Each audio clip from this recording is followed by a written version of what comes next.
anaknya kembar umur 5 tahun, laki-laki dua-duanya. Terus yang anak itu melakukan hal yang tidak senonoh. Halo guys, assalamualaikum warahmatullahi wabarakatuh. Ketemu lagi bersama Nia Safitri Cianjur. Guys, aku mau berbagi informasi ya buat bagi yang belum tahu, untuk non tentunya, untuk non yang ada niatan mau kerja ke Saudi Arabia. Kalian harus tahu dan harus pahami ini sebelum kalian berangkat ke Saudi Arabia. Jadi banyak kan yang nanya gitu, kalau visa ziarah itu nggak bisa pulang ya, dan visa ziarah itu bagaimana gitu. Visa ziarah itu adalah visa kunjungan, jadi bukan untuk menetap apalagi bekerja. Biasanya visa ziarah itu 3 bulan, ada yang 90 hari ya, 3 bulan, dan ada juga yang 30 hari. Jadi kebanyakan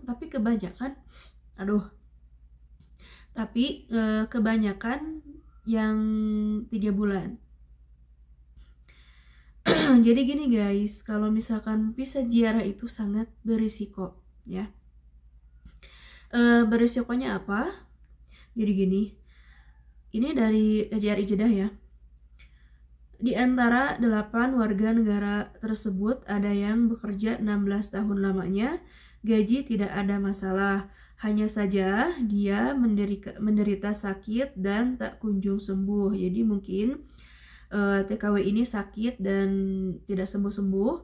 Akhirnya majikan meminta bantuan KJRI untuk mengurus kepulangannya.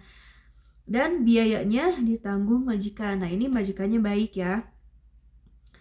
Ada juga yang sudah bekerja 10 tahun lalu kabur ke KJRI. Dia minta dipulangkan karena sakit-sakitan. Nah, ini kemarin-kemarin kan ada yang komen ya, katanya mau kabur, terus mau pulang. Jadi kalau misalkan mau kabur lebih baik ke KJRI aja ya. Kalau misalkan kabur ke polisi pasti dipulangin lagi ke majikan ya kan, ke rumah majikan. Jadi alangkah baiknya kaburnya itu ke KJRI dan minta bantuan KJRI untuk memulangkan kita. Kalau misalkan majikannya nggak mulangin kita dan kontraknya udah habis, misalkan majikan nggak mulangin kita, ya kita harus bertindak ya, kalau misalkan resmi ya. Terus ada juga yang sudah berapa ya? Oh bukan, ada juga hanya karena masalah sepele ya sang majikan tega mengusir pekerjanya yang telah bertahun-tahun mengabdi kepada dia dan keluarganya. Nah, buruknya orang sini itu seperti itu guys. Kita udah bertahun-tahun bekerja sama mereka, mengabdi sepenuh hati, kerja dengan jujur dan baik.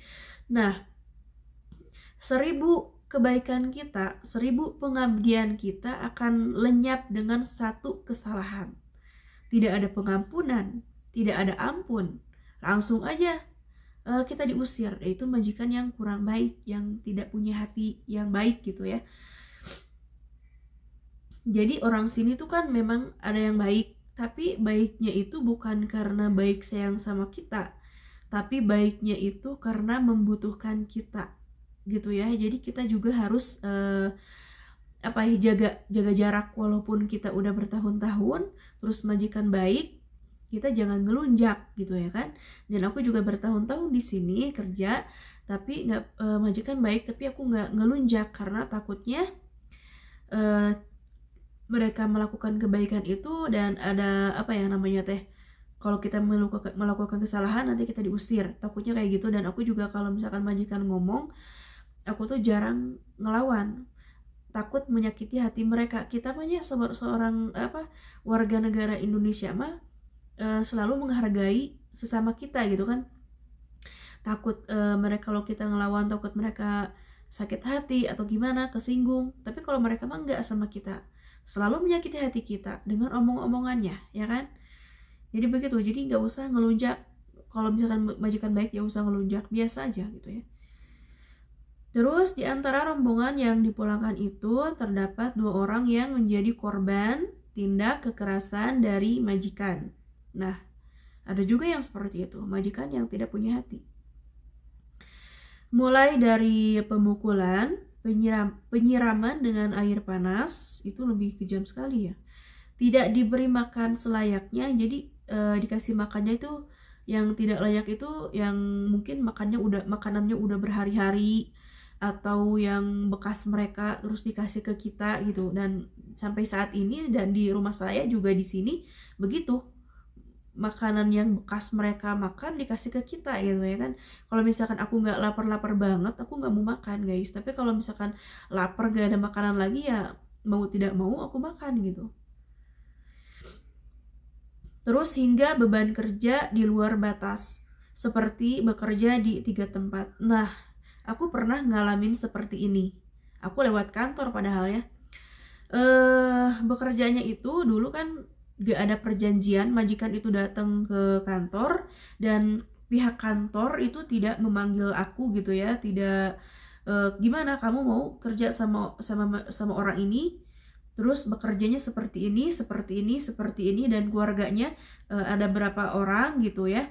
Ini enggak, tiba-tiba aja aku dipanggil, langsung dibawa sama calon majikan itu, dan ternyata di rumahnya memang rumahnya kecil ya kan, dan majikannya juga masih muda-muda itu waktu itu. Terus 2 hari kemudian kalau nggak salah, majikan perempuannya itu ngomong, waktu ngambil aku kan majikan laki-laki, dan pas 2 hari kemudian aku di sana, majikan perempuan ngomong katanya nanti kamu ngurus anjing. Dan aku kaget dong, ya kan? Karena nggak ada perjanjian, kan pihak kantor juga nggak ngomong apa-apa. Ternyata tiba-tiba ada anjing.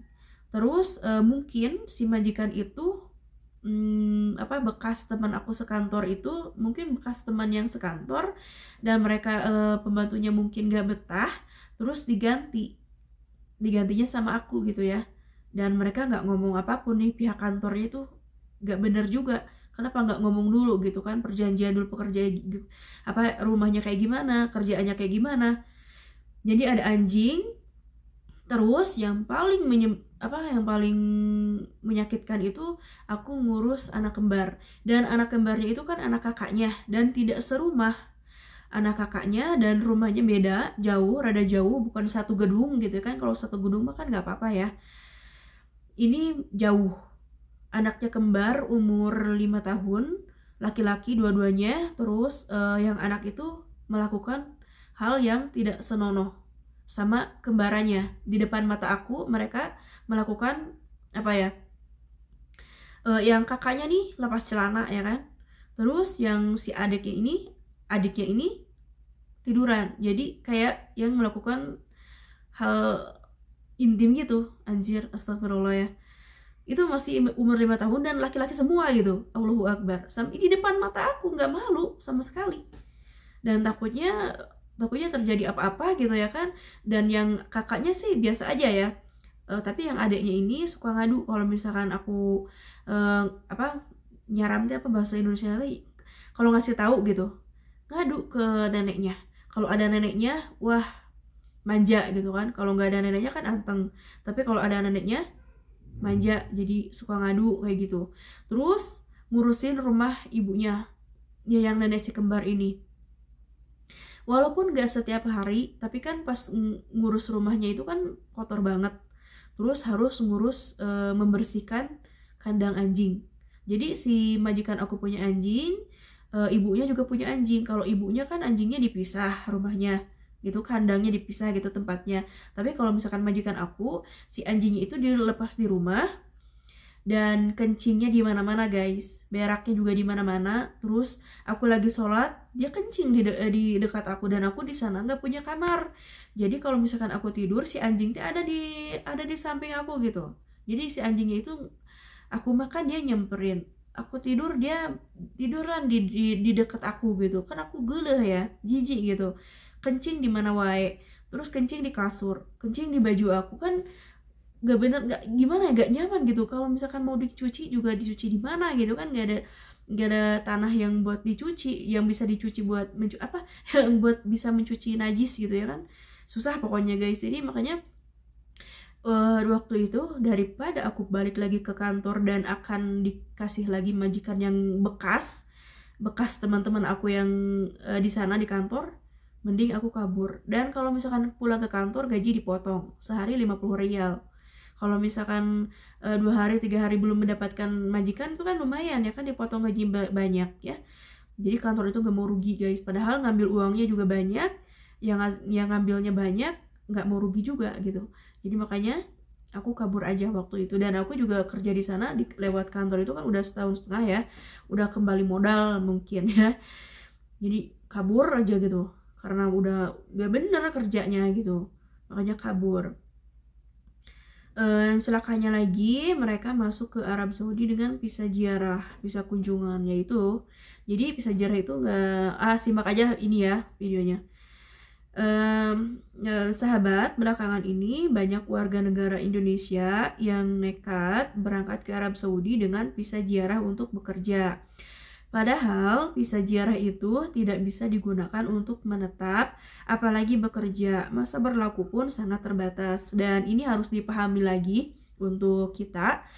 Dan ini bukan salah kita, bukan salah calon TKW, tapi kesalahan dari kantor, PT, dan sponsor. Dan kita sebagai aku waktu dulu nggak tahu itu kantornya ilegal atau legal, nggak tahu. Terus pas kita mau berangkat baru dikasih paspor, dan kita nggak tahu itu visa ziarah atau visa apa, visa bekerja atau visa apa, nggak tahu karena nggak dikasih tahu ini visa ziarah, nggak dikasih tahu ini apa gitu, nggak dikasih tahu. Jadi pas hari ini kita berangkat misalkannya pagi-pagi atau sore itu baru dikasih paspornya, jadi kita nggak tahu. Jadi bukan kesalahan kita, bukan kesalahan calon TKW, tetapi ini kesalahan dari kantornya, dari PT-nya gitu ya. Dan waktu dulu aku kan ke Saudi kan tahun 2017. Aku jarang aktif di sosial media, apalagi nonton YouTube, nggak ada gitu kan, karena memang aku tinggalnya di desa dan jaringan juga ya terbatas kalau di desa mah ya.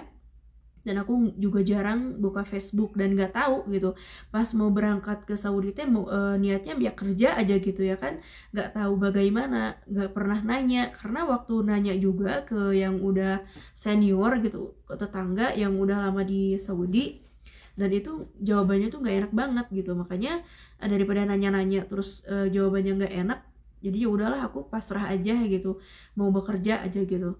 Jadi nggak tahu ilegal atau legalnya nggak tahu gitu ya. Tapi kalau misalkan sekarang itu gampang, kalian bisa melihat video ini, bisa melihat di YouTube yang lainnya, videonya banyak. Terus bisa nanya-nanya juga di Facebook, kan ada grup. Di Facebook ada grup, terus kalian bisa tanya-tanya. Kalau misalkan kalian malu bertanya di Facebook gitu, di grup, kalian tanya ke aku juga boleh. Nama sosial media aku kan sama ya kayak nama channel aku ini. Jadi kalian kasih pesan untuk kasih apa namanya teh, kirim pesan ke aku, terus murahnya apa, insya Allah kalau misalkan aku bisa jawab, bantu jawab ya. Kalau misalkan aku nggak bisa jawab, pasti aku tanya ke yang lebih paham gitu ya. Jadi jangan sungkan untuk bertanya gitu ya, harus bertanya dulu sebelum kalian memutuskan untuk bekerja ke Arab Saudi. Kerjanya seperti apa, bagaimana keadaan di sana, majikan itu seperti apa, gajinya yang benar itu seperti apa gitu ya. Kalian harus bertanya dulu gitu, cari tahu dulu ya. Sahabat, tahukah sahabat, bekerja di Arab Saudi dengan visa ziarah itu tidak dilengkapi dengan dokumen pelindung diri yang semestinya seperti perjanjian kerja PK itu ya.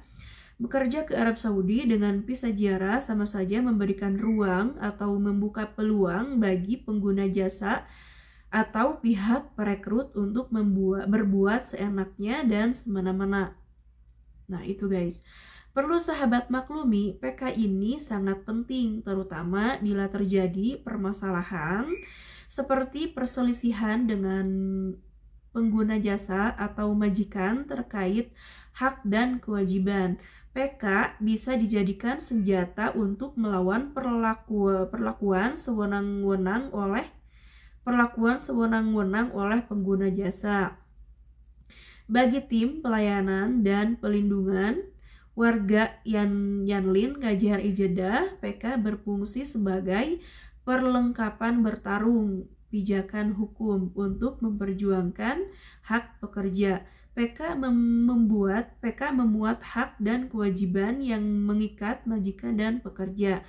Berbekal PK dan berkas pendukung lainnya, tim Yanlin bisa maju ke ruang sidang atau mahkamah, ke maktab amal kantor tenaga kerja, ke kepolisian dan instansi terkait lainnya untuk membela hak pekerja. Bagi pekerja, PK ibarat sarana keselamatan dalam perjalanan atau laksana perisai diri di medan tempur.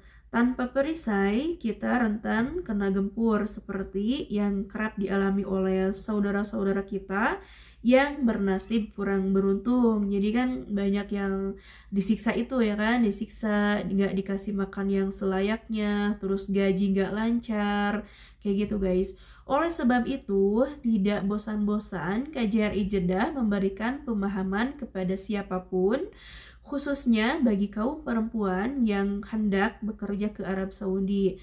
KJRI Jeddah berbagi kisah dan aneka kasus tak menyenangkan yang menimpa para WNI atau PMI di Arab Saudi dengan berbagai penyebabnya. Tujuannya agar bisa dipetik hikmahnya dan dijadikan pelajaran. Nah, itu harus kalau misalkan dikasih tahu teh jangan menyepelekan gitu ya kan, dengerin. Dan kalian juga perlu tahu karena kita ngasih tahu kita udah pengalaman gitu. Kalau misalkan nggak pengalaman, nggak tahu, masa kita mau ngasih tahu gitu. Ngasih tahu karena udah pengalaman gitu. Ringkasnya, bekerja ke luar negeri tidak sesuai prosedur, penyalahgunaan visa, tidak berbekal PK dan dokumen yang diperlukan, rawan keamanan dan keselamatan, serta minim pelindungan gitu. Jadi nggak bertanggung jawab kalau misalkan ada apa-apa teh susah gitu ya kan. Jadi harus hati-hati. Ingat sahabat, pemerintah kita telah membekukan pengiriman PMI atau ART sejak tahun 2011. Hingga saat ini, kebijakan itu masih berlaku. Kebijakan ini semakin dipertegas dengan Permen Tenaga Kerja RI nomor 260 tahun 2015 yang isinya adalah penghentian pengiriman tenaga kerja. Dan katanya ini kan tahun 2020 ya, ini kan tahun 2020 dan katanya dengar-dengar sekarang ini 2023 ini PT udah buka lagi dan nggak tahu ya ini benar apa enggak, ini masih simpang siur guys. Untuk sektor domestik seperti pembantu rumah tangga dan sopir pribadi keluarga ke seluruh negara di Timur Tengah termasuk Arab Saudi gitu. Tapi banyak ya. Banyak yang ini yang ilegal, makanya banyak yang ilegal jadi dibekukan, nggak boleh. Pengiriman ART dari Indonesia itu semakin merajalela oknum-oknum yang nekat menjual kita ke luar negeri dengan visa ziarah dengan ilegal gitu, ngumpet-ngumpet. Jadi lebih baik dibuka aja kantornya, PT-nya, dan harus gajinya itu harus sesuai dengan pekerjaannya. Karena memang kerjaan di sini banyak. Terus gajinya aku mau usulkan gajinya itu 2.000 untuk non. Dan memang non itu kan belum tahu apa-apa, tapi kan mereka ngasih tahu kan nanti juga tahu ya. Yang penting bisa kerja aja gitu ya, udah pengalaman kerja. Mengurus rumah tangga, kalau masak kan kalau non nggak dikasih masak ya. Masih ada saja yang nekat berangkat ke Arab Saudi, khususnya kaum perempuan dari segala usia. Memang, karena kan apalagi janda-janda ya yang punya terlilit hutang atau harus menghidupi anak-anak. Jadi kan kita mau kemana lagi? Kalau misalkan ke Asia, itu kan harus sekolah dulu, lama di PT-nya, siapa yang membiayai kita dan membiayai anak kita gitu ya kan. Dulu juga aku kan berangkatnya mau ke Singapura dan ternyata di Singapura kan harus sekolah dulu lama, terus ada pemotongan gaji dan atau gimana, aku kan kerja ke sini mau menafkahi anak aku yang masih bayi gitu. Jadi ya udah nekat aja, ya memang nekat kita itu ya. Modal nekat guys. Dengan apa segala usia dengan visa ziarah untuk bekerja di sektor domestik sebagai ART, kita nggak tahu itu visa ziarah atau visa apa nggak tahu. Jadi harus disalahkan itu adalah pihak sponsor dan pihak kantornya guys, PT-nya ya. Sebagian mereka adalah korban penipuan oleh calo yang memberangkatkan mereka dengan visa ziarah. Nah ini guys yang harus kita pahami lagi, yang harus kita hati-hati lagi itu adalah calo. Kadang ada di Facebook ya katanya yang nyari kerja buat keluar negeri ke Saudi tentunya ke Saudi. Terus katanya uang fee-nya belasan juta banyak, terus gajinya katanya 1.500 itu sekitar 8 juta. Dan itu bohong ya.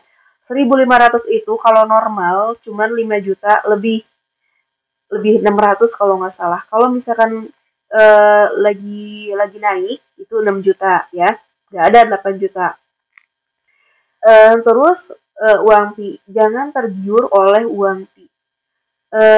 Uang fee belasan belasan juta misalkan, tapi kan kita yang akan menghadapi menghadapi yang sebenarnya di sini. Kita bertarung yang sebenarnya di sini di Arab Saudi bekerja. Di sini bukan untuk main-main, untuk bekerja. Jadi harus kuat segala-galanya. Jadi nggak usah tergiur oleh uang fee. Dan dulu aku dikasih uang fee berapa? 4,5 dan aku gak mikirin kemana-mana. Yang penting ada uang buat ngasih buat beli susu aja gitu kan. Terus kakak aku juga sampai marah-marah, kenapa nggak ngomong ke kakak gitu kan? Jadi kan uangnya nggak dibagi dua gitu kan sama dia. Dan aku nggak mikir ke sana guys. Yang penting aku lulus, aku ada uang buat ninggalin anak, uang buat anak gitu ya. Nggak mikir ke sana kemari. Dan uang ya fee-nya juga nggak besar, 4,5 udah gitu dipotong lagi sama pihak kantornya ya. Jadi jangan tergiur lah, intinya jangan tergiur oleh uang fee karena yang sesungguhnya kita akan menghadapi geledek, menghadapi kehidupan yang yang kedua, maksudnya akan menghadapi kerjaan yang amat sangat banyak itu di sini. Dan pasti kalian pas pertama mah pengen pulang lah, pengen kabur lah, pengen itulah, inilah. Nah itu manis. Jadi kita dikasih manisnya dulu dan kita akan menghadapi kepahitannya sendiri. Kalau misalkan sponsor udah ngasih ke PT, udah sponsor pulang. Nggak bertanggung jawab lagi. Nah itu sponsor yang tidak bertanggung jawab. Jadi kalau misalkan nyari sponsor itu yang harus bertanggung jawab yang bagus gitu ya. Jangan hanya mau uangnya aja, terus tidak bertanggung jawab sama TKW-nya, sama kita gitu.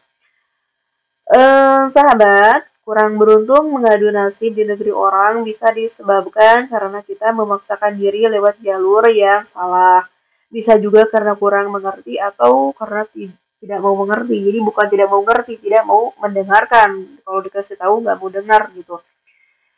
Modal nekat, ya pasti kita juga modal nekat, tapi harus hati-hati.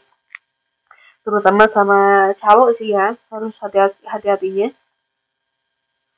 Jangan memaksakan diri gitu, jangan memaksakan diri kalau misalkan nggak sanggup, jangan. Jadi jangan setengah hati lah intinya mah ya. Jangan setengah hati, harus benar-benar hatinya udah bulat, udah benar pengen kerja gitu karena yang penting udah ada pengalaman di Indonesia kerja kerja di rumah tangga gitu ya. Jadi ya udah guys, wassalamualaikum warahmatullahi wabarakatuh.